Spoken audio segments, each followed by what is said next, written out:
Port Aransas, a collection of memories. Una Farley is here to tell us about Port Aransas Schools. Una Farley has been with the Port Aransas Schools for 20 years. She currently serves in the position as business manager.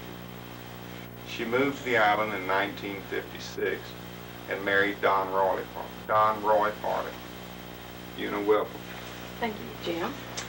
Port Aransas schools have changed quite a bit in the 20-some-odd years that I've been here. When we first got married and moved to the island, the school district was an 8th grade school, had an average of about 110 students per year in grades 1 through 8. At that time, our students were transported to Aransas Pass to high school. I understand that back through the years, at one time there was a high school in Port Aransas, and there were a few students who graduated from school here, but most of them went to Aransas Pass for their high school education. At that time, we only had the one building, the elementary school. We had the gymnasium and a very small lunchroom that now serves as the music room. Through the years, we added, as you know, the cafeteria, the elementary library, the junior high school, the middle school, and kindergarten and early childhood there. And then later on, we added the high school building that we were in presently. We grew each year a little bit. The growth of our student enrollment has not been as great as our population in town, because we have so many retired people here and a lot of them do not have students. But we have grown from, say, 110 students to, right now our present enrollment is about 450. So we have grown quite a bit through the years. So in 20 years, that means about 4 times. 4 times as many students, that's right. And at the time that I started, we had a superintendent who served as principal and superintendent and 8 classroom teachers. One for each grade. Each of them taught one class, and the classes were small, as they still are. As you know, we like to divide our classes when they get up to 28 or 30. At that time, we had about 13 or 14 in each class. And we had a very good school district, I think, Jim, and we still do. Good. We've seen a lot of changes through the years. Yeah. Well, that then kind of roughly gives us an idea of from 56 to 83, and it looks like it grew from the 110 to 400 and something today. Now, if we can, let's go ahead and try, if we can, and I would like for everyone to keep in mind that Mrs. Farley and I are doing this largely through documents and records that we've been able to ferret out about what the early days in education were on the island.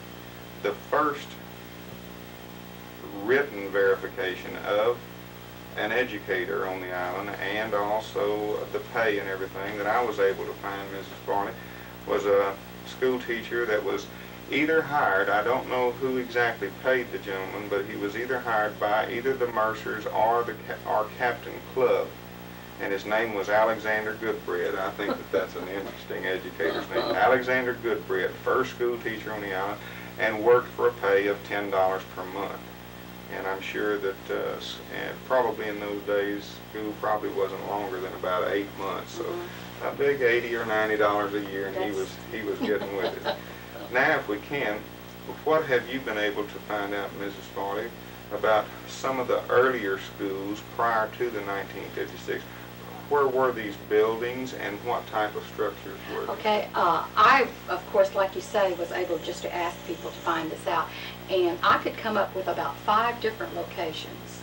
The first one being on Oleander Street, and I don't really know anything about that building at all. And then I think a hurricane maybe took that.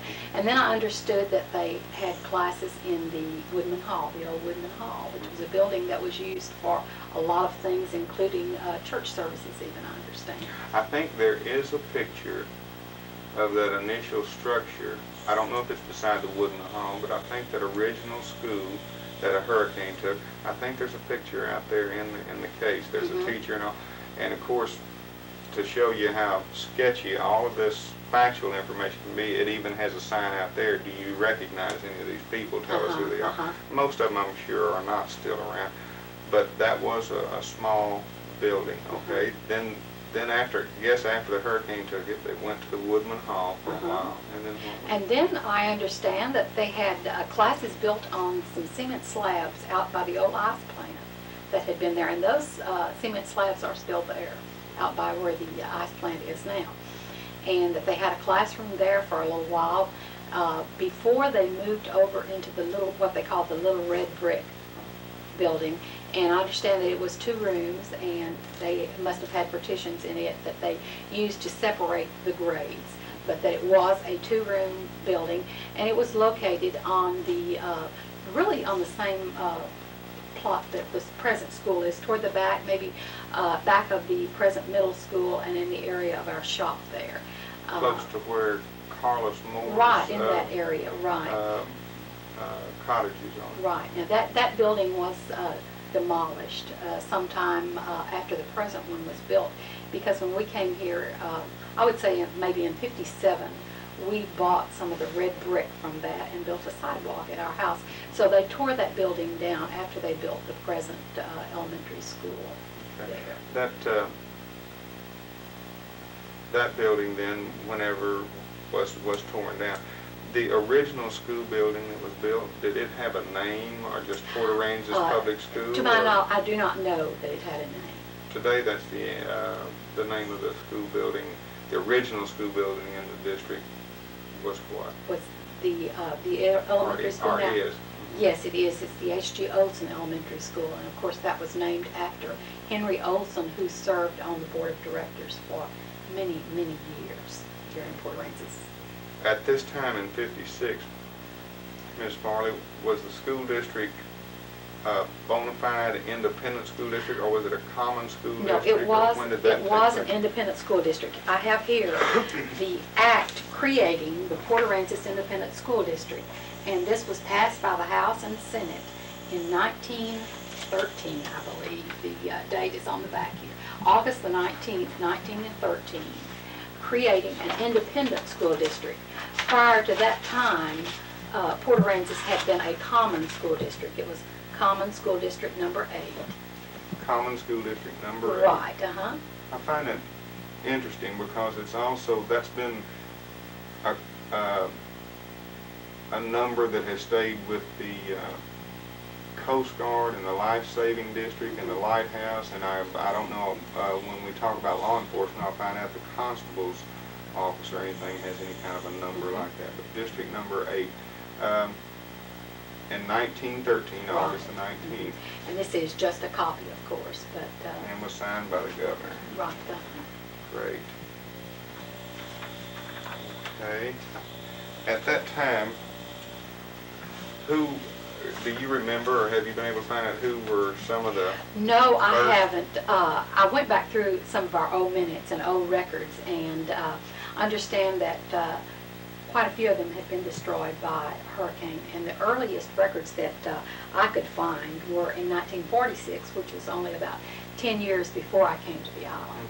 But we do have minutes recorded from that time until this time, and I thought it was very interesting. The people who were on the board of directors in 1946, which was the first minutes that I have, are some names that are still quite familiar on the island. W.O. Gillespie, H.G. Olson, C.C. Bouillon, H.M. Teller, E.T. Matthews, B.L. Brown. And at that time, Mrs. Goin was the superintendent, and you mentioned the salary there. She had 26 years experience and an M.A. degree and was drawing $200 a month. Big time. Big time. And at that time, our tax rate was $1.50. And the tax rate that we're working on right now is It's what? going to be, next year it's probably going to be about 52 cents. 52 cents. Or three, I'm not sure just exactly. And at 100% valuation. Yes, I do think at that time it may have been at 50% valuation. Most of them were at that Right, time. That's cool. Okay. About how many teachers do you think were employed then? Would you have Well, an idea? I think that at that time there probably were 4 or 5 teachers. They doubled up on the classes and taught more than, as they did many times in years gone by, double up and have more than one grade in the room. Did the boundaries of the district change any, or have they always been the same as they are today? I do have here a description of the boundaries of Port Aransas, and I think that they were basically the same as they are now. And they roughly run down the island to where? To Corpus Pass. To the pass. Uh-huh. And then, so it's just the length of the island to the Corpus Christi Pass. The school district, though, also has included in its boundaries some of the tidal waters around the island. That's now, correct. this is different from the city, but That's the school correct. district does include a few of those, doesn't it? Right. I don't know how many feet it goes out. or I'm not anything. sure either, but I know that our boundaries are different from the water district or the city. Oh, and it does also, we need to, not just the island, but also the Brown and Root and the tank Correct. farms or the Atlantic docks. And Right. stuff In like fact, that. our school district goes all the way to just this side of Finn and Feather.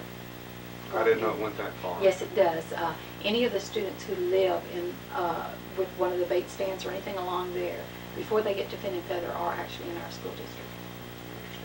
Let's talk just a little bit then about in '56 and some of those years, they were just going to the 8th grade. That's After correct. the 8th grade, were students at that time? Yes, they were, because I went to school in the '50s. Where did they finish their education? Students were transported to Aransas Pass. We paid, the school district paid the tuition, furnished a bus and a driver to take the students into Aransas Pass. Now, there were a few students who would go other places, but it was, the school district would pay their tuition, but it was their responsibility to furnish their own transportation if they chose to go into Corpus Christi or somewhere else. But to Aransas Pass, we furnished the driver, the bus, and paid their tuition. When did that change, Ms. Farley? Totally, of course, when we opened our high school. And that was 1970? 79. Right. That was the final. Our high school was phased in a year at a time, and those students who were already enrolled in school in Aransas Pass were allowed to go ahead and finish there, and we furnished the transportation for them and the tuition for them to complete their education there. I would like to talk about, if we could, an early educator here who is still held in pretty high esteem on the island. And she, I think, was the first superintendent or one of the first superintendents, Vera Fortson. Yes. And if you could tell me a little bit about her. Only time that I have met the lady was when I took a picture when they were dedicating the library to her. Right. Mrs. Fortson, of course, came to Port Aransas as a teacher in 1951 and taught first grade. She had taught several years before she came here. In fact, she had taught in Aransas Pass and came here as a teacher. Her husband was with Exxon, and she had one son, Noble, and she was later appointed. At that time, Mr. Morgan was the superintendent here, and then after Mr. Morgan came Larry Stewart, who was here just a short time, and in 1957, Mrs. Fortson was appointed superintendent. And from that time, for quite a few years, she served as superintendent, principal. She was the only administrator in the school district, even on past the time that we added different buildings, had the junior high building and all. She had a lot of help from Mr. Merrick as acting principal, I suppose you would say, but it was not an official capacity. And she served as the only administrator. She was well loved and still is by all the children. She was very firm with them, but she loved them, and she had the esteem of all the people in town. It's really fantastic to be able to have the support of people and know that you're going to, whatever you do, they're going to support you in it. And she did always have the children's welfare at heart, and she ran a pretty tight ship. Good. The kids, they really respected her, though, I think, and they still do. You can tell that from talking to them. And a lot of the kids, when they would go away, move away, that would be one of the first places when they came back. They wanted to come back and see Mrs. Fortson. She really influenced had a good influence on a lot of kids. Well, thank you, Ms. Farley, and I appreciate. Did you have any other information that you had discovered that you had learned? No, there were just a couple of things that I ran across in the minutes that I thought were really interesting, and one was that at one of our school board elections we had a total of 25 votes So that's quite different from our several hundred that we have this day and time. But 25 votes, and were they electing 7 people? they were electing, no, they Oh, weren't. 5. They were electing 4 people, and at that time, Oscar Gillespie and Ansel Brundrett, who was one of our longest serving board members, and our middle school has been named after Ansel Brundrett. He was elected, and this was in 1951, C.W. Moore and W.J. Sims, and at that time, the other members were Henry Studeman and Henry Olson and Al Morrow. But I thought that was interesting. 25 votes is not a very big turnout, but I guess for Port Aransas it was. At that time, it Right. probably was. That's good. Ms. Farley, thank you for looking up the information and sharing your memories and information with us.